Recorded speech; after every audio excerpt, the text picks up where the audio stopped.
ఏమండి మీరు నన్ను ఎక్కువగా ప్రేమిస్తున్నారా లేదా మీ అమ్మనే? ఖచ్చితంగా గొడవకి ఎలాగేటట్టుంది, ఎలాగైనా తప్పించుకోవాలి. బంగారం నేను నిన్నే ప్రేమిస్తున్నా. కన్న తల్లినే ప్రేమించిన నన్నేం ప్రేమిస్తావు? నేను అబద్ధం చెప్పాను, నేను మా అమ్మనే ఎక్కువ ప్రేమిస్తాను. తల్లంటేనే ప్రేమలే, నేను ఎలాగో పరాయి దాన్నేగా.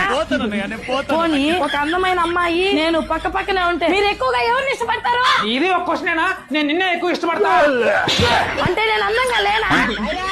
పోనీ దీనికైనా సమాధానం చెప్పండి. చెప్తా. అవును కాదు ఇవి రెండు మాత్రమే చెప్పాలి. సరే అడుగు. నువ్వు ఆ పక్కింటి రమ్య అని లైన్ కొట్టడం ఆపేసావా లేదా? కాదు. అవును కాదు. అయితే నువ్వు ఇంకా లైన్ కొడుతున్నావు అనమాట. ఈ అమ్మ ఈ రోజు ఏంద్ర ఇలా తగులుకుంది? ఏదో ఒకటి చెప్పైనా సరే మంచి అనిపించుకోవాలి. ఏమే ఈ రోజు వంట అద్భుతంగా చేసేవే. పెళ్ళి ఇన్ని రోజులు అవుతుంది, ఇలాంటి టేస్ట్ నా లైఫ్ లో చూడలేదు. ఆ వంట చేసింది ఏం కాదు, పక్కింటి రమ్యనే పెట్టింది అది. ప్రతి ఇంట్లో మగాడి పరిస్థితి ఇదే. ఎలా ఉందో కామెంట్ చేయండి.